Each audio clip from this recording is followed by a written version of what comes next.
You know that thing where you said something completely normal 3 days ago, and now at 2 a.m. you're lying in bed replaying it over and over, convinced everyone thinks you're an idiot? Yeah, we need to talk about that. Because what's happening in your brain when you do this is way more serious than you think.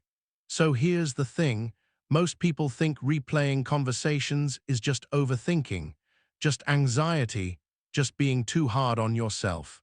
But what if I told you that this habit is actually rewiring your brain in real time, creating patterns that make it harder and harder to ever feel okay in social situations? What if this thing you do almost automatically is actually training your mind to see threats where none exist? That's what we're getting into today. Not just what's happening when you replay conversations, but why it happens, what it's doing to you, and most importantly, how to actually stop it. Not with some generic advice like just relax or be more confident, but with actual methods backed by psychology that work. Let's start with what's actually going on in your brain. When you replay a conversation in your head, you're not just remembering it. You're not passively thinking about what happened. Your brain is actively reconstructing that moment, and here's the critical part, it's reconstructing it wrong. Every single time you replay that conversation, your brain adds new details, changes the emphasis, alters the emotional weight of what was said. Think about the last conversation you replayed. Maybe it was something you said at work. Maybe it was a text message you sent. Maybe it was just a casual comment to a friend. Now think about how many times you've replayed it. 5 times, 10, 50. Each time you replayed it, your brain wasn't showing you a recording. It was creating a new version. And because you're replaying it, because you're worried about it, each new version your brain creates is slightly worse than the last one. The other person's tone gets colder. Their expression gets more judgmental. Your own words sound more awkward, more stupid, more embarrassing. This is called memory reconsolidation, and it's one of the most important concepts in understanding why replaying conversations feels so terrible. Here's how it works. When you first have a conversation, your brain stores it as a memory. But memories aren't like files on a computer that stay the same every time you open them. Every time you recall a memory, your brain has to rebuild it from fragments, pieces of what was said, how you felt, what you were thinking, what the environment was like. And when your brain rebuilds that memory, it doesn't just retrieve it.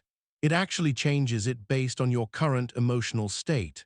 So if you're anxious when you replay the conversation, your brain adds anxiety to the memory. If you're embarrassed, it adds embarrassment. If you're convinced you said something wrong, your brain will literally alter the memory to make what you said seem worse than it actually was. This is why the conversation feels worse every time you think about it. You're not discovering new reasons to feel bad. You're creating them. But here's where it gets even more messed up. Your brain can't tell the difference between something that actually happened and something you vividly imagined. When you replay a conversation and imagine all the ways the other person might have judged you, your brain treats those imagined judgments as if they were real. It creates the same emotional response, releases the same stress hormones, activates the same fear centers. You're literally traumatizing yourself with conversations that went fine. Now let's talk about why this happens in the first place. Because if replaying conversations makes you feel terrible and isn't even giving you accurate information, why does your brain keep doing it? The answer is something called the negativity bias, and it's been keeping humans alive for millions of years. Your ancestors who worried about every little social interaction, who replayed every conversation to look for signs of danger or rejection, were more likely to survive than the ones who didn't care. Because in a small tribal group, being rejected could literally mean death. If you said the wrong thing and got kicked out of the tribe, you were alone in a world full of predators and no grocery stores. So your brain evolved to be obsessed with social threats. It evolved to scan every interaction for signs that someone might not like you, might be upset with you, might be thinking badly of you. And when it finds something that might be a threat, or even might possibly be a threat if you squint and look at it from the right angle, it locks onto it and doesn't let go. That's the replay. Your brain trying to analyze the threat, understand it, find a way to fix it, or prevent it from happening again.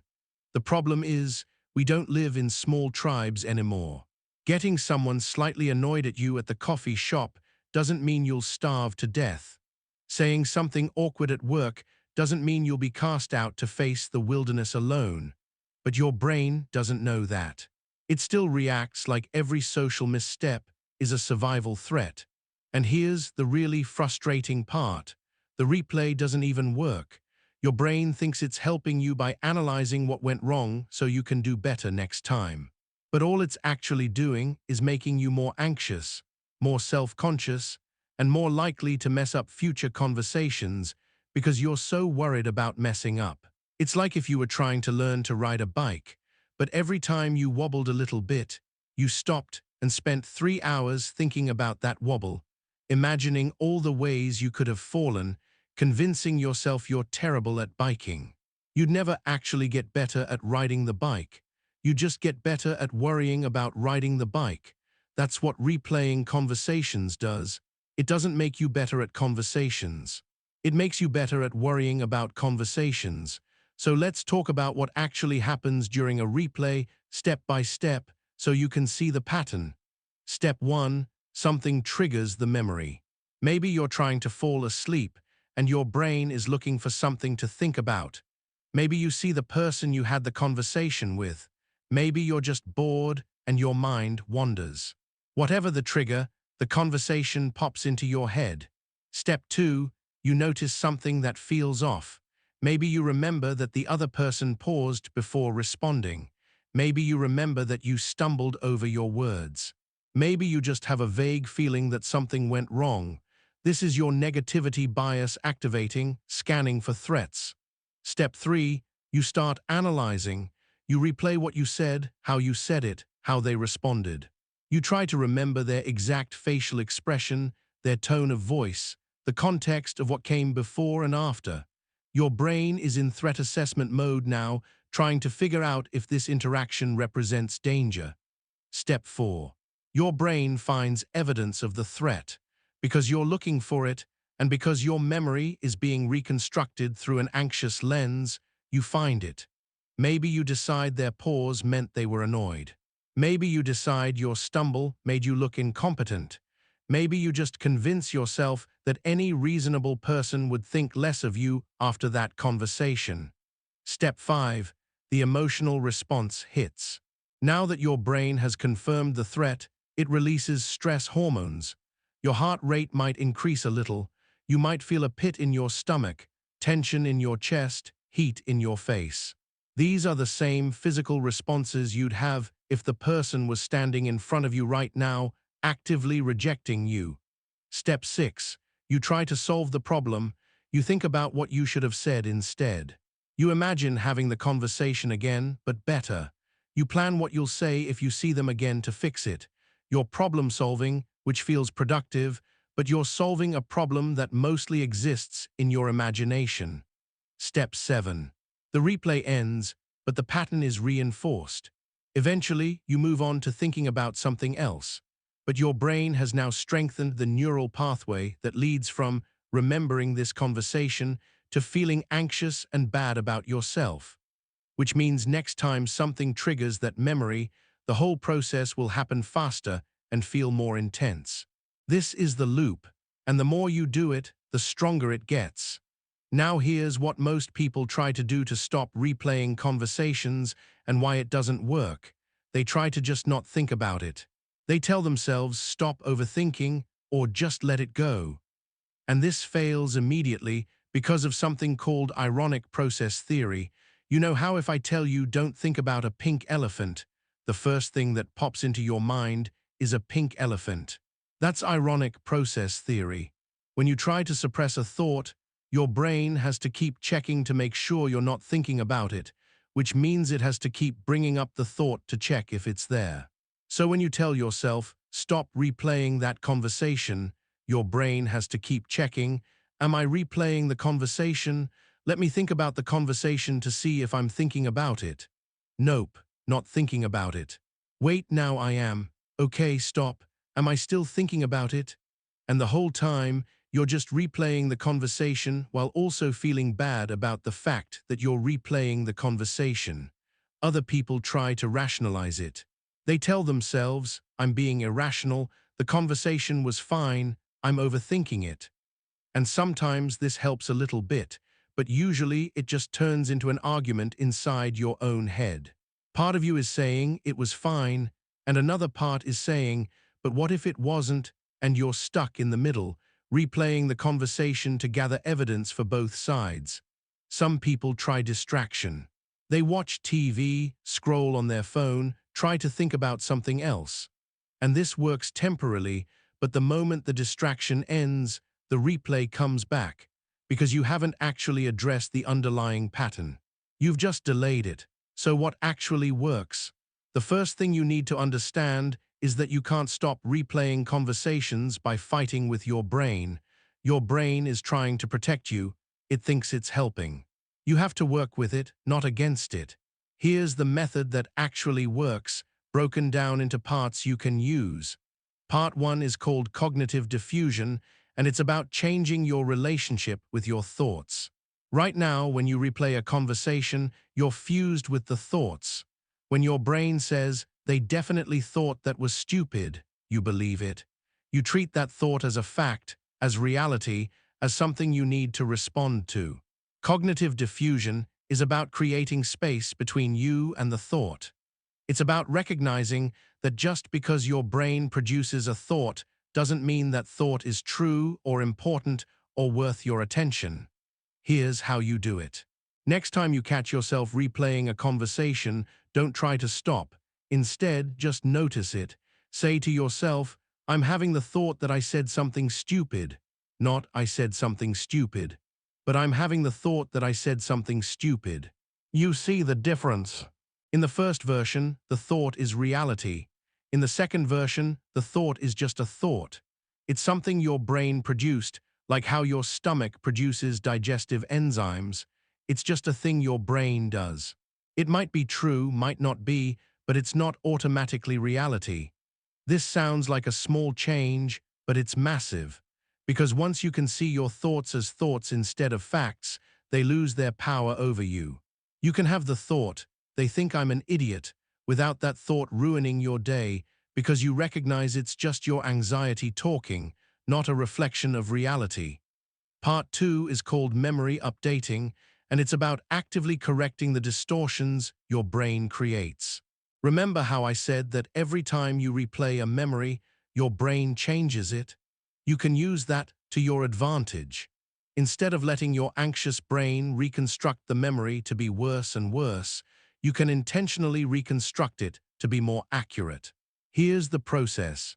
When you catch yourself replaying a conversation, stop and ask yourself these questions. What actually happened versus what I'm afraid happened? What did the other person actually say and do versus what I'm imagining they were thinking?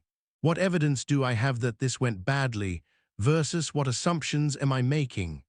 Let's say you're replaying a conversation where you asked someone a question and they paused before answering. Your anxious brain has decided that pause meant they were annoyed, that your question was stupid, that they think less of you now. But what actually happened? They paused, that's it. That's the only fact you have. Everything else, the annoyance, the judgment, the negative thoughts about you, that's all your interpretation. Your brain filled in the pause with the worst possible meaning because that's what anxious brains do. So you actively update the memory with what actually happened. They paused before answering my question. I don't know why. Maybe they were thinking about their answer. Maybe they got distracted. Maybe they pause a lot and I just never noticed. I have no evidence they were annoyed. You're not lying to yourself or being overly positive. You're just sticking to the facts instead of letting your anxiety write the story. Part 3 is called present moment anchoring, and it's about breaking the replay loop by bringing your attention back to right now. When you're replaying a conversation, you're not actually in the present moment. You're in your head, in the past, reliving something that's already over. And your brain is treating it like it's happening right now, which is why you feel anxious right now about something that happened 3 days ago. The way to break this is to deliberately bring your attention back to the present, and the fastest way to do that is through your physical senses. Next time you catch yourself in a replay, do this. Name 5 things you can see right now. Actually look around and name them. I see a wall, I see a chair, I see a window, I see a laptop, I see a cup. Then name 4 things you can hear. I hear traffic outside, I hear the refrigerator humming, I hear my own breathing. I hear someone walking upstairs. Then 3 things you can physically feel. I feel my feet on the floor, I feel the chair supporting my back, I feel my hands resting on my legs. This isn't meditation or mindfulness in some abstract sense. This is a direct intervention that forces your brain to shift from internal mental content to external present reality. And when you do that, the replay loop breaks. Because your brain can't be fully engaged in replaying a past conversation while it's also processing current sensory information. Part 4 is the most important, and it's about understanding what your brain is actually trying to do when it replays conversations. Your brain isn't trying to torture you, it's trying to keep you safe. It's scanning for social threats because for millions of years, social threats were survival threats. The problem is it's way too sensitive. It's like a smoke alarm that goes off when you make toast. So instead of fighting with your brain, you need to teach it that most of the things it's flagging as threats aren't actually dangerous. Here's how. When you catch yourself replaying a conversation, ask yourself, what am I afraid this conversation means? Maybe you're afraid it means that person doesn't like you, or that they think you're incompetent, or that you've damaged the relationship. Whatever it is, identify the fear. Then ask, if that fear was true, what would actually happen? And here's where it gets interesting. Because usually, when you trace the fear all the way down, you realize that even if the worst-case scenario was true, you'd be okay. Let's say you said something awkward to a coworker and you're afraid they think you're weird now. Okay, what if they do think you're weird? What actually happens? You still have your job, you still have your other relationships. Your life continues basically the same. Maybe this one person thinks you're a bit odd. That's uncomfortable, but it's not dangerous. It's not a threat to your survival or your well-being.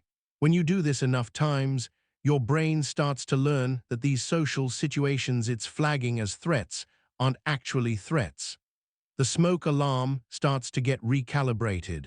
It still goes off sometimes, but less often, and you know how to turn it off when it does. Now let's talk about what happens when you start actually implementing this stuff, because it's not magic and it's not instant. The first few times you try cognitive diffusion, or memory updating, or present moment anchoring, it's going to feel awkward and forced. Your brain is going to resist. You'll catch yourself in a replay, try to implement one of these techniques, and your brain will just go right back to replaying. That's normal. You're trying to change a pattern that's been reinforced thousands of times. It takes practice. But here's what you'll start to notice. The replays will get shorter. Instead of spending 30 minutes agonizing over a conversation, you'll spend 20 minutes, then 15, then 5.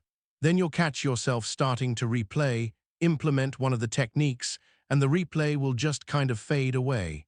And the replays will get less intense. They'll still happen, but they won't hit you with the same emotional punch. You'll be able to notice, oh, I'm replaying that conversation again, without getting sucked into the anxiety spiral. And eventually, the replays will get less frequent. Your brain will start to learn that these conversations aren't threats that need to be analyzed over and over. It'll still check in sometimes. That's just what anxious brains do, but it won't get stuck in the loop. This process takes weeks or months, not days, but it works. And it works way better than just trying to stop overthinking or telling yourself to relax. There's one more piece to this that we need to talk about, and it's about prevention. Everything I've talked about so far is about what to do when you catch yourself replaying a conversation. But there are things you can do to make the replays less likely to happen in the first place. The biggest one is this. Your brain replays conversations when it has unresolved uncertainty. If you walked away from a conversation not knowing how the other person felt, not knowing if you said the right thing, not knowing what they thought, your brain flags that as a loose end that needs to be resolved. And it tries to resolve it by replaying the conversation over and over, looking for clues. So when possible, resolve the uncertainty in the moment. If you're in a conversation and you're not sure how something landed, ask, "Hey, did that make sense? Or was that okay to say? Or even just, you got quiet, what are you thinking?" Most people are terrified to do this because they're afraid of looking insecure or needy. But here's the thing, asking for clarification doesn't make you look insecure. It makes you look like someone who cares about communication and the relationship. And it gives you actual information instead of leaving you to replay the conversation later and fill in the gaps with your anxiety. Another prevention strategy is to practice self-compassion during conversations, not just after. Most people who replay conversations are incredibly harsh on themselves. They hold themselves to impossible standards where every word has to be perfect, every pause has to be eliminated, every interaction has to go smoothly. And when they inevitably fall short of those standards, because they're impossible, they replay the conversation to beat themselves up about it. So during the conversation, when you notice yourself stumbling over words or saying something awkward, just acknowledge it with kindness. Say to yourself, "I'm human, humans make verbal mistakes, this is normal." Don't make it a big deal in your mind, and it's less likely to become a big deal later. The last prevention strategy is to build what psychologists call social resilience, which is basically your ability to bounce back from social discomfort. People who replay conversations constantly are usually people who have very little tolerance for social uncertainty or awkwardness. Any little thing that goes slightly wrong feels huge and threatening, so their brain locks onto it and won't let go. Building social resilience means intentionally putting yourself in situations where things might be a little awkward and proving to your brain that you can handle it. This doesn't mean doing anything extreme. It just means not avoiding every slightly uncomfortable social situation. Let yourself have awkward conversations. Let yourself say something and have it land weird. Let yourself not know what the other person is thinking, and then notice that you're okay, you survived. The discomfort was temporary. Over time, your brain learns that social discomfort isn't dangerous. And when it's not dangerous, there's no reason to replay it over and over looking for threats. Here's the thing that I want you to really understand, because it's the core of all of this. Replaying conversations isn't a personality flaw. It's not a sign that you're broken or too sensitive or not confident enough. It's your brain doing exactly what it evolved to do, scanning for threats to keep you safe. The problem is that your brain is scanning for threats that don't exist anymore. It's using ancient survival mechanisms to navigate modern social situations, and those mechanisms don't fit. It's like using a metal detector to find wooden furniture. The tool isn't broken, it's just designed for a different job. You don't need to fix yourself, you need to teach your brain that the rules have changed. That social missteps aren't survival threats, that uncertainty is uncomfortable but not dangerous, that you can handle awkwardness without needing to analyze it to death. And you do that through practice, through catching yourself in the replay loop and gently redirecting, through updating your memories with facts instead of fears, through bringing yourself back to the present moment instead of getting lost in the past, through asking for clarification instead of leaving things uncertain, through being kind to yourself instead of harsh. It's not a quick fix, but it's a real fix. And every time you do it, you're rewriting the patterns in your brain.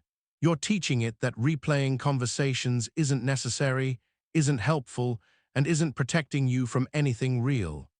And eventually, you'll have a conversation, and maybe it'll be a little awkward, and you'll notice yourself starting to replay it later, and you'll just let it go. You'll think, it was fine, and move on with your life. And that'll feel weird at first, because you're so used to the replay being automatic. But then you'll realize that you just had a normal human interaction, and you're not spending hours agonizing over it, and that's actually how most people experience conversations. That's the goal, not to never replay conversations. That's probably impossible if you have an anxious brain. But to replay them less, to make them shorter and less intense, and to be able to step out of the loop when you notice it happening. You can do this. Your brain is capable of learning new patterns. It just takes time and consistent practice. So next time you catch yourself at 2 a.m. replaying something you said 3 days ago, remember, that's just your brain trying to keep you safe from a threat that isn't there. Thank it for trying to help, and then show it that you're okay, because you are. If this helped, go watch the next video.